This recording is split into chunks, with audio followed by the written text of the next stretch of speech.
Hello, hello, hello. I know it's been a while since my last video, but today we will be talking about how you can approach more complex stuff like bigger houses and such, like sky rises through modularity, because I think it just makes your whole workflow a whole lot easier if you know how to integrate that sort of stuff into your just general workflow and apply modularity in places where it does make sense. Okay, let's take like this pretty basic house shape as an example. Um, so what I did for this, I just took one part of this, just separated it, and had this, and then just I started modeling like an apartment line from this. And this is very basic, it's just for demonstration purposes, but you would, for example, could end up with something like this, right? Um, what you now can do is you can just add an array to this, obviously not to the house, but to the facade, and then just fill your first wall with it. Well, what's the benefit of this? Than doing it on the normal, like, base house model? Well, you save yourself a lot of time just by modeling the parts.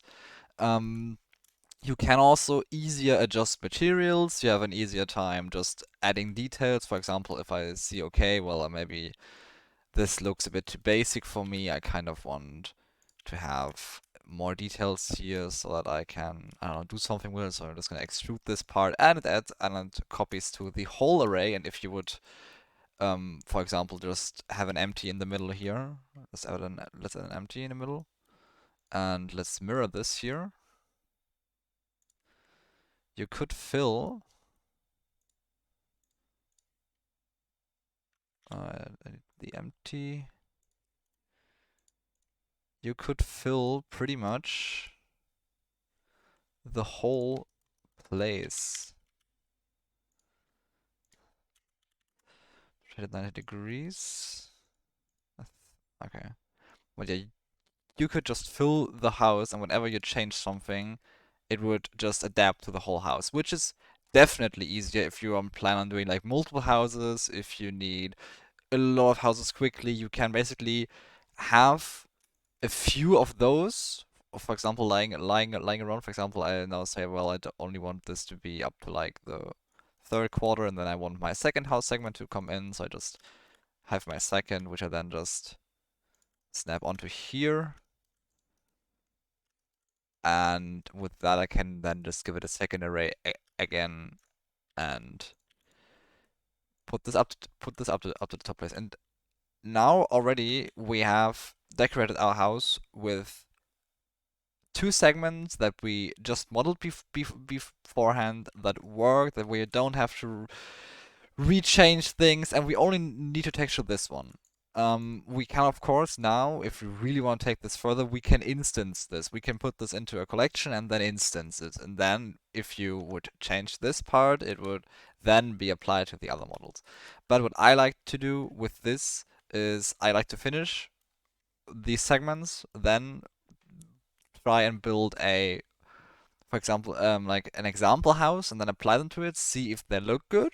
And if they don't look good, I can still adjust things, and then I would texture them with the materials that I want for them. It will be mostly procedural materials because then again, because we're using arrays and most procedural textures, I can show you this pretty quickly. Most procedural textures, if you will build something with a noise map, um, let's put a color ramp into here,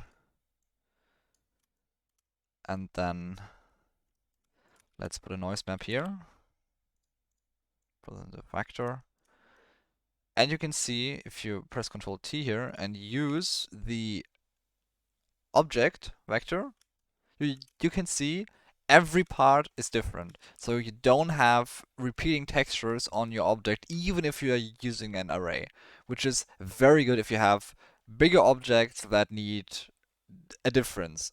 If you would, for example, hand paint this, or if you would make a material in an external program like Substance Painter, you would have obviously repeating imperfections, which is fine if you have it like as like a di more distant model, I would assume. But if you have like a very close-up shot, this obviously won't work.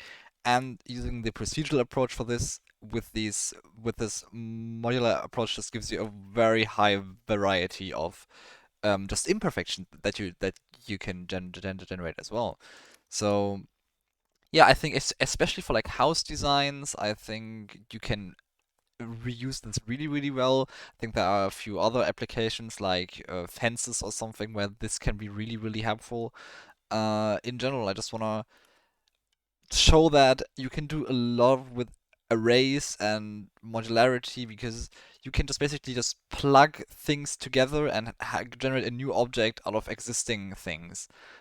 Another thing that is interesting, if you, for example, if you just finish your house with this, for example, we just say like, okay, this house is finished, looks good, but it looks a bit too normal for me. Well, what you can then just do is you apply the array.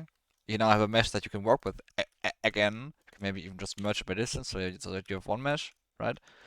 And now what you can do is you can add imperfections to this. So you can basically just put like a small balcony here if you're saying like, oh, maybe like this part of the house needs a balcony. Well, then just give them a balcony, and the other parts don't get it. But these are things that you can add after you have your general shape taken care of, which is mostly the time-consuming part, making the general shapes for a lot of objects. And here's where modularity comes really into place. Obviously, you could make these imperfections also a modular part, and then just put them on the other modular part. You can of course take this to a whole new level. For example, if I would say like, oh, maybe I want to have this and have this and have this modular. Well, then what could I do with it? I could just array this again and then have this, for example, down here as well, like there. And then two have it. Or I take this and move this to the side as well, so that now only the middle part has it. So you can do a lot of stuff with this. You can even just apply the array again, right? And then just go from here again. For example, if you want like, oh, maybe this in the middle should have it now.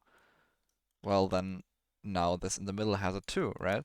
So you can do a lot of stuff with this very modular approach. The only thing that you do have to keep in mind is that you need to be finished with your general asset before you start modifying things. For example, if you haven't textured this, but you still want to add like smaller details to it, well, then you just basically are back to square one, right? Because you have applied your modifier that would make it easy for you to texture the whole thing.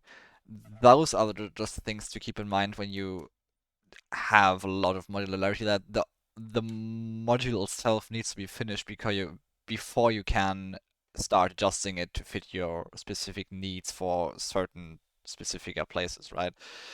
But yeah, this was a very, very short overview of just general, more of a concept idea on how to approach things rather than an actual tutorial. This was more me rambling about things, so I hope some of you could take something away from this, and I hope to see you next time.